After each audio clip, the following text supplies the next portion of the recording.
Hello students, maths for competitive exam part 10। Question में given है कि कोई राशि x% वार्षिक साधारण ब्याज की दर से x वर्षों में 13/9 गुना हो जाती है। x का मान क्या है? चलिए क्वेश्चन को सोल्व करते हैं और देखते हैं इसका आंसर क्या आता है। हमें नहीं पता वो राशि क्या है, वो x% की दर से x वर्ष में 13/9 गुना हो जा रही है। ठीक है, तो इसके दो तरीके हैं सोल्व करने के। पहला मैं तरीका आपको क्लियर कर देता हूँ, दूसरे तरीकों को मैं आपको बाद में बता दूंगा। तो पहले तरीके में ये क्या कहता है कि मान लेते हैं वो राशि p है, ठीक है, उसका जो दर है वो x% का है, तो x मान लेंगे दर की जगह पे। आपको पता होना चाहिए कि साधारण ब्याज का जो फार्मूला होता है वो होता है बेटे PRT/100, principal rate time upon 100। ठीक है, तो आपको पता है उस राशि का x% x ईयर के लिए अपॉन में 100 के बराबर हो जाएगा। ये आपका बेटे सिंपल इंटरेस्ट का फार्मूला है जो SI के बराबर हो जाएगा। इसका जो SI होगा, जो इंटरेस्ट आया है उस राशि पे, वो कह रहा है 13/9 गुना हो गई है। जैसे कि मैं आपको क्लियर कर दूं कि 13/9 का मतलब ये हुआ कि 9 का 13/9 13 होता है। ध्यान रखना, कैसे मैं आपको क्लियर कर देता हूँ। जैसे कि 9 का अगर मैं 13/9 कर दूं तो 9 से 9 कट जाएगा, 9 का 13/9 13 हो गया, नहीं हो गया? तो वो राशि जो है पहले मान लो 9 थी, तो वो अब कितनी हो गई है? 13 हो गई है, मतलब 4 बढ़ गई है। मतलब बात समझ में आ रही है? तो 9 का 13/9 जो है आपका कितना होता है? 13 होता है। तो अब होता क्या है कि ये बढ़ गई है। मान लो कि अगर मैं इसमें चेक करूं तो बेटे देखो 9/9 तो 1 होता ही है, मतलब 1 तो होता ही है 9/9। मान लो वो राशि 1 थी, ठीक है ना, तो अब वो 9/9 तो 1 होता है, तो 4/9 जो है इसमें बढ़ गया, तभी तो 13/9 हुआ है। या आप वन में इसमें से 1 माइनस कर दो तो आपका 4/9 आ जाएगा। बात समझ में आ रही है? तो ये आपका ब्याज आ गया। तो 9/9 में अगर 13/9 में से अगर मैं 1 माइनस कर दूं, बात समझ में आ रही है? 1 बोलो चाहे 9/9 मानो, बात एक ही है वो। तो 1 को अगर मैं माइनस कर दूं तो मुझे पता चला कि मेरा ब्याज इतना बढ़ा है, कितने समय में? x के रेट पे x वर्ष में। तो ये यहाँ पे ब्याज जो है उस राशि का जो है 4/9 उस राशि के बराबर हो जाएगा। ठीक है, तो यहाँ पे आपका SI का फार्मूला PRT/100 उस ब्याज के बराबर हो जाएगा। तो यहाँ से देखो बेटे, P से तो P कैंसिल आउट हो जाएगा आपका, और यहाँ पे आप क्लियर करोगे तो x² बराबर हो जाएगा 4 की गुणा 100 से हो जाएगी क्रॉस, तो ये हो जाएगा 400/9। उम्मीद करता हूँ आपको बेटे क्लियर हो रहा होगा क्वेश्चन। इसके बाद जो ये स्क्वायर अगर मैं हटा दूँ तो ये 400 जो है वो 20 का स्क्वायर होता है, और 9 जो होता है वो 3 का स्क्वायर होता है। आपकी x की वैल्यू यहाँ पर आ गई, जो आपका आंसर है। इसको मैं मिक्स फ्रैक्शन में अगर मैं इसको कन्वर्ट कर दूँ तो बेटे ये होता है 3 6 18 2/3, जो आपका ऑप्शन नंबर डी है। उम्मीद करता हूँ आपको क्वेश्चन समझ में आया होगा। बेटे दूसरा तरीका मैं आपको बता दूँ, तरीका वही है, बट थोड़ा सा क्वेश्चन को करने का तरीका जो है डिफरेंस है। देखो सेकंड वाले में क्या करते हैं, कह रहा कोई राशि जो है हमें नहीं पता, मान लिया वो राशि p है, उस पर ब्याज लगा है, तो ब्याज का फार्मूला मुझे लगाना पड़ेगा राशि पे, तो वो मिश्रधन हो जाएगा। ठीक है ना, इस राशि में अगर मैं ब्याज जोड़ दूं तो मिश्रधन के बराबर हो जाएगा। तो ब्याज क्या है हमारा? उस राशि का x% पे x ईयर के लिए अपॉन में 100। तो राशि में ब्याज ऐड हो गया, हमारा मिश्रधन कितना कह रहा है? 13/9 गुना हो गई है क्या वो राशि। तो अब वही वाली बात आ गई ना, अब मैं इस पी को अगर मैं RHS की फॉर्म में अगर मैं भेज देता हूँ राइट साइड में, तो आपकी वही वैल्यू आ जाएगी जो मैंने ना अभी इससे पहले बताई थी कि P×x/x/100 बराबर बेटे ये आपकी जो वैल्यू हो जाएगी। आपको पता है कि 13/9p माइनस के p जो है 4p/9 हो जाएगा। देखो वही वाली बात आ गई, नहीं आ गई, जो मैंने पहले अभी बताया था। फिर इसको सोल्व आउट कर देंगे, फिर भी 6 और 2/3 आंसर आ जाएगा। तो उम्मीद करता हूँ बेटे मेरा पढ़ाया हुआ आपको अच्छा लगा होगा। जरूर साथ ही साथ एक लाइक हिट कीजिए और कमेंट करके बताइए, और हमारे चैनल को सब्सक्राइब कीजिए कि मेरा पढ़ा हुआ आपको कैसा लगा। नेक्स्ट क्वेश्चन को सोल्व करते हैं। क्या कहता है कि 16 और 2/3% वार्षिक दर से किसी राशि पर एक निश्चित समय का साधारण ब्याज अगर 4800 रुपये है, यदि 6 माह का साधारण ब्याज 600 रुपये हो, तो वह राशि क्या है? देखो आपको पहले ही आंसर के बारे में इसमें थोड़ा हिंट दे दिया कि 6 माह का साधारण ब्याज 600 रुपये होना चाहिए। एक बात बताओ, 16 होल 2/3% को मैं आपको बता दूं बेटे, आप लोगों को इनके फ्रैक्शन फॉर्म बहुत ही जरूरी है। मैक्सिमम तो पहले आपको याद करने हैं, और जो याद नहीं हो तो उसको डायरेक्ट फाइंड आउट करना सीखो। देखो 16 3 48 तो 50/300 हो जाएगा, जिसको मैं क्या बोलूँगा बेटे? 1/6। ठीक है, तो आपका 1/6 इसका क्या हो जाएगा? शॉर्ट फॉर्म हो जाएगा। अगर मैं 6400 का 1/6 निकालूं एक साल का, तो अगर मैं इसको 1/6 करता हूं तो ये डायरेक्ट कटेगा नहीं। क्यों? क्योंकि 6400 6 से डिवाइड नहीं होता है, ये पॉइंट में आ जाएगा, तो रुपए भी आपके पॉइंट में नहीं है, तो इसीलिए पहला ऑप्शन इसका गलत है। सेकंड वाले को देखते हैं। 7200 को अगर मैं लेके चलता हूं तो इसका 1/6 कर दूं तो 6 कम 6 6 दूनी 12 1200 आ जाएगा एक साल का। कह रहे 6 माह का 600 रुपये होना चाहिए उस राशि का, तो इसका 2 से डिवाइड कर देंगे, 6 माह का 600 हो गया। तो ये वाली बात तो हमारी हमारी वेरीफाई कर गई ना, तो इसका मतलब जो ये राशि है वही वो राशि है। ऑप्शन नंबर इसका बी आंसर हो जाएगा। उम्मीद करता हूँ आपको क्वेश्चन समझ में आया होगा। ठीक है, नेक्स्ट क्वेश्चन को बेटा सोल्व करते हैं। चाहो तो आप एसआई के फार्मूले में पुट करके सोल्व कर लो, उससे कोई फर्क पड़ने वाला नहीं है। नेक्स्ट क्वेश्चन को सोल्व करते हैं। कह रहा है किसी राशि पर 2 वर्ष का साधारण ब्याज उस राशि का 2/5 भाग है, ब्याज की वार्षिक दर क्या है। देखिए इस क्वेश्चन को कैसे सोल्व करते हैं। मुझे नहीं पता वो राशि क्या है, मैंने मान लिया वो राशि 100 रुपये है। तो 2 वर्ष का साधारण ब्याज जो है कह रहा है 2/5 भाग है राशि का। मैंने राशि तो 100 मान ली ना, इसका 2/5 भाग कितना हो जाएगा बेटे, 20 दूनी 40 रुपये हो जाएगा। तो 2 वर्ष में अगर 40 रुपये हो रहा है 2 वर्ष का साधारण ब्याज, तो 1 वर्ष का 20 रुपये का होगा दोनों, क्योंकि साधारण ब्याज तो बहुत साइड जितने भी साल होंगे वो सब में बराबर ही होगा। साधारण ब्याज पे तो कोई मतलब जो है एक्स्ट्रा चक्रवृद्धि ब्याज तो ये है नहीं। ठीक है ना। तो अब एक बात बताओ कि 1 साल में ब्याज कितना बढ़ रहा है बेटे, 20 रुपये का बढ़ रहा है। तो 20 रुपये का बढ़ रहा है, कितने में से बढ़ रहा है, 100 में से। आपको प्रॉफिट लॉस याद आ गया होगा अगर आपने मेरे पहले वाली वीडियोस पढ़ी होंगी तो। प्रॉफिट लॉस में यही तो होता है कि 100 में से कितना बढ़ा 1 साल में, तो तुम्हारा 20 बढ़ा अपॉन 100। ठीक है ना। तो यहाँ से 20 पंजे 100 हो जाएगा, 5 20 टाइम में 100। इसका ऑप्शन नंबर सी आंसर होगा। उम्मीद करता हूँ आपको क्वेश्चन समझ में आया होगा बेटे। नेक्स्ट क्वेश्चन पे चलते हैं। नेक्स्ट क्वेश्चन में क्या कहता है कि 1200 रुपये 3 वर्षों के बाद किसी दर से 1500 रुपये हो जाता है, यदि ब्याज दर को 4% से बढ़ा दिया जाए तो बढ़ा हुआ मिश्रधन क्या होगा। देखो क्या कहता है कि 1200 रुपये थे, कितने रुपये थे, 1200 रुपये, और वो 3 ईयर्स के अंदर, 3 ईयर्स के अंदर वो कितने रुपये हो गए बेटे, वो 1500 रुपये हो जाते हैं। ठीक है, 300 रुपये बढ़ गए। ठीक है, तो 3 वर्षों के बाद किसी दर से अगर वो 300 रुपये बढ़ गए 1500 रुपये हो जाते हैं, तो यदि ब्याज की दर को 4% से बढ़ा दिया जाए तो बढ़ा हुआ मिश्रधन क्या होगा। एक बात बताओ, कह रहा है ब्याज की दर को 4% से बढ़ा दिया जाए। भाई जो भी इसमें दर था हमें क्या पता क्या था, मैंने मान लिया मुझे नहीं पता इसका दर क्या था पहले। ठीक है ना, किसी दर से कह रहा है ना, मुझे नहीं पता क्या था। कह रहा है यदि ब्याज की दर को 4% से बढ़ा दिया जाए तो बढ़ा हुआ मिश्रधन क्या होगा। जब ब्याज दर जो भी था तो 1200 से 1500 पे गया है ना, 300 बढ़ा है। तो अब मैं मान लेता हूँ कि 4% ब्याज मैंने इस पर बढ़ा दिया, किस पे, 1200 पे। ठीक है, तो 1200 का 4% कितने समय के लिए कह रहा है, 3 वर्ष के लिए बटे 100। ठीक है ना। तो यहाँ पे आपका जो है 4% अब मैं इसमें ऐड कर दूंगा। ठीक है ना, तो पता चल जाएगा कितने का बढ़ा है। देखो एक बात बता, 0 से 0 कट जाएगा, तो 12 चौक 48, 48 गुणा 3।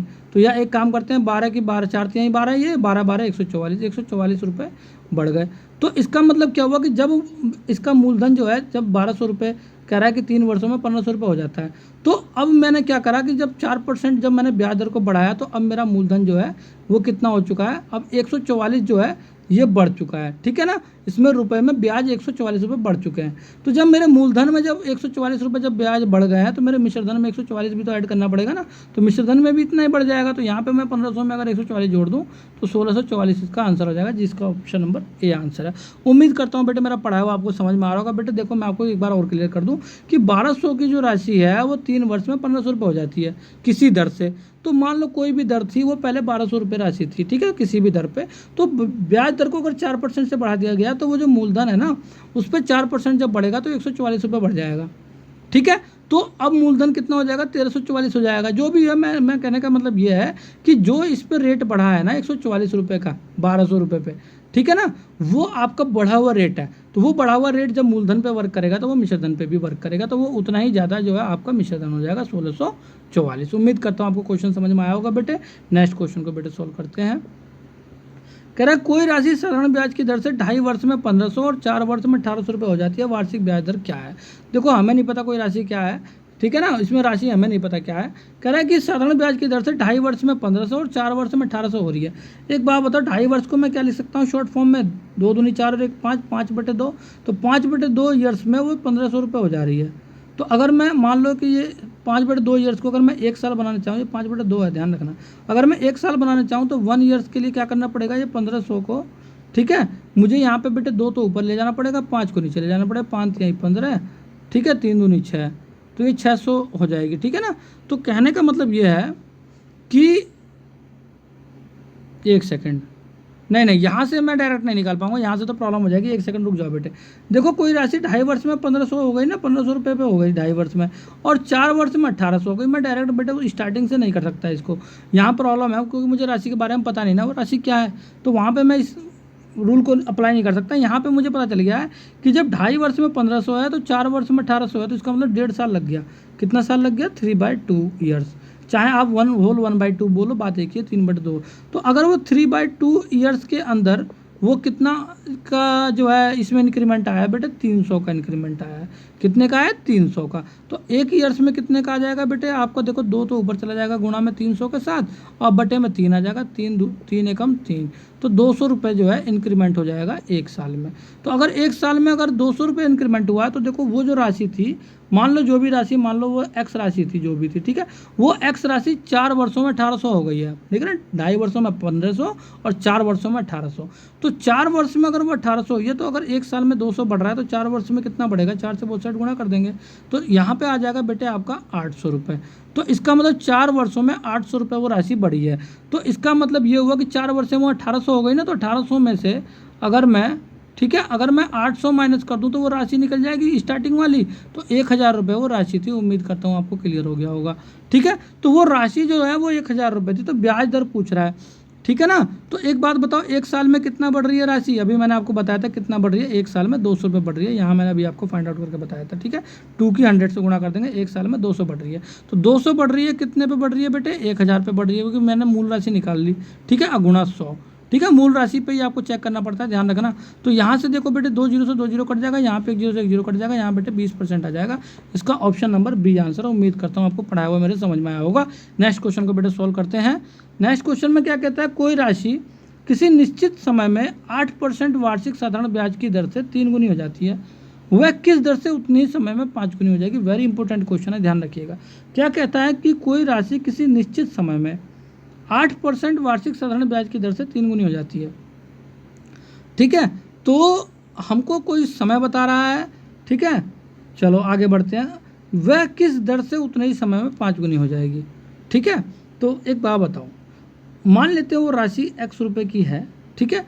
तो वो कह रहा है निश्चित समय में, हमको टाइम नहीं पता, मैंने मान लिया टी टाइम है, ठीक है।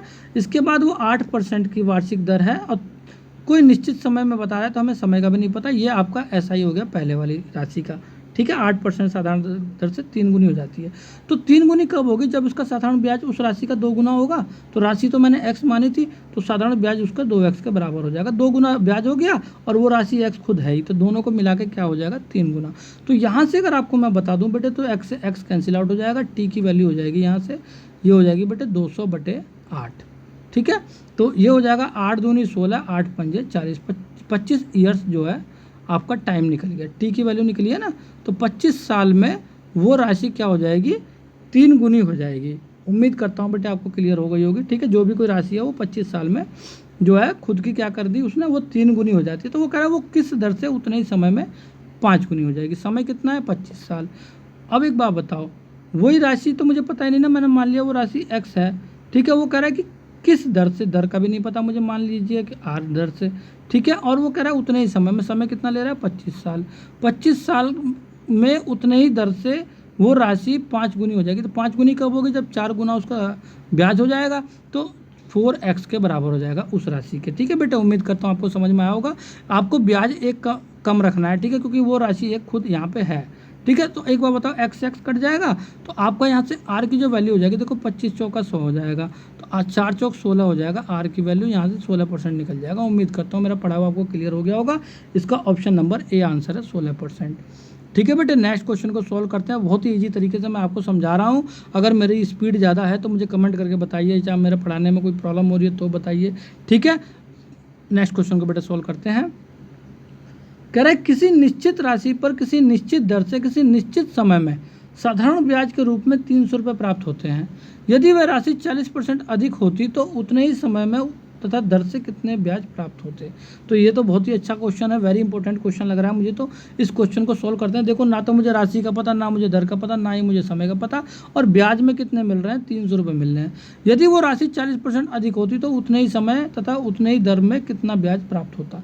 तो एक बात बताओ, मान लेते हैं कोई राशि x रुपये की है, ठीक है। निश्चित दर मान लीजिए r% है, निश्चित समय मान लो t ईयर है, और यहाँ से उसको जो ये साधारण ब्याज का जो फार्मूला है, यहाँ से ब्याज 300 रुपये मिल रहे हैं, ठीक है। यदि वो राशि 40% अधिक होती है। अब एक बात बताओ, अगर वो राशि 40% अधिक होगी, आपको पता है कि 140/100 उस राशि का क्या होता है बेटे? 7/5। तो उस राशि का 7/5 हो गया, और समय वही है, दर वही है, ठीक है ना। तो अपॉन 100 के बराबर है। तो वो कह रहा है कि अब जो है कि दर कितने, अब ब्याज कितना मिलेगा, ठीक है ना। तो उतने ही समय उतने ही दर में अब ब्याज कितना मिलेगा। देखो एक बात बताऊँ, यहाँ से अगर मैं 7/5 को मैं कॉमन ले लूँ तो आपका बेटा पूरा का पूरा XRT/100, ये वाली जो इक्वेशन फर्स्ट मान लेते हैं, इसकी वैल्यू 300 रुपये है, तो ये XRT/100 300 के बराबर हो जाएगा। ठीक है, मैंने यहाँ से 7/5 कॉमन ले लिया, तो 5 6 30 60, तो ये हो जाएगा 6 7 42 420 रुपये हो जाएंगे। तो उम्मीद करता हूँ आपको समझ में आया कि बेटा अब जो आपकी जो ब्याज होगा ना वो 420 रुपये का होगा। इसका ऑप्शन नंबर बी। बहुत ही ईजी तरीके से मैंने इस क्वेश्चन को बेटा आपको क्लियर कर दिया है। नेक्स्ट क्वेश्चन को बेटा सॉल्व करते हैं। नेक्स्ट क्वेश्चन में कहता है किसी राशि को किसी निश्चित दर से 4 वर्षों के लिए कर्ज पर दिया जाता है। ठीक है, यदि ब्याज दर 3% कम होता तो 96 रुपये कम साधारण ब्याज प्राप्त होते, वह राशि क्या है? एक बात बताओ, देखो मैं ज़्यादातर क्वेश्चंस को 100 मान के ही सोल्व करता हूँ। फार्मूला तो हमारा है ही, जब कुछ नहीं है तो फार्मूले का यूज तो करना ही है। मान लेते हैं वो राशि 100 रुपये की है। ठीक है, कह रहा है कि निश्चित दर से 4 वर्षों के लिए कर्ज पे कोई राशि ली जाती है। मान लो 100 रुपये की राशि ले ली कर्ज पे। कह रहा है यदि ब्याज दर 3% कम होता तो 96 रुपये कम साधारण ब्याज प्राप्त होता। मान लो कि पहले जो साधारण ब्याज का जो दर था, मुझे पहले नहीं पता क्या था, मैंने मान लिया 4% था। मैं ज़्यादा इसलिए मान रहा हूँ, 3 से ज़्यादा मानना पड़ेगा क्योंकि 3 कम भी तो करना है ना। तो मान लो 4% का अगर साधारण ब्याज था और 4 वर्षों के लिए लेना है तो 100 का 4% 4 रुपये ही होता है।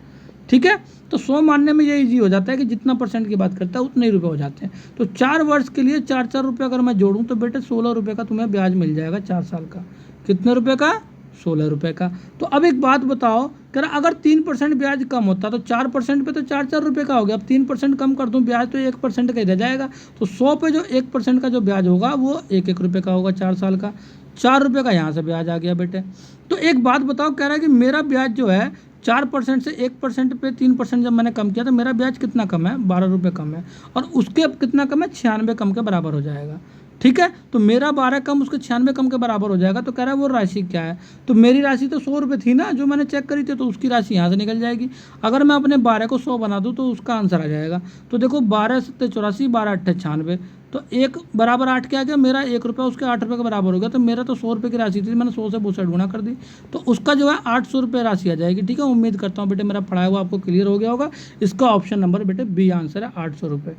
बेटे मेरा पढ़ाया हुआ अच्छा लगे तो मैं आपको एक बार और बता रहा हूँ, साथ में जो है लाइक हिट कीजिए और जो है हमारे चैनल को सब्सक्राइब कीजिए। Okay students.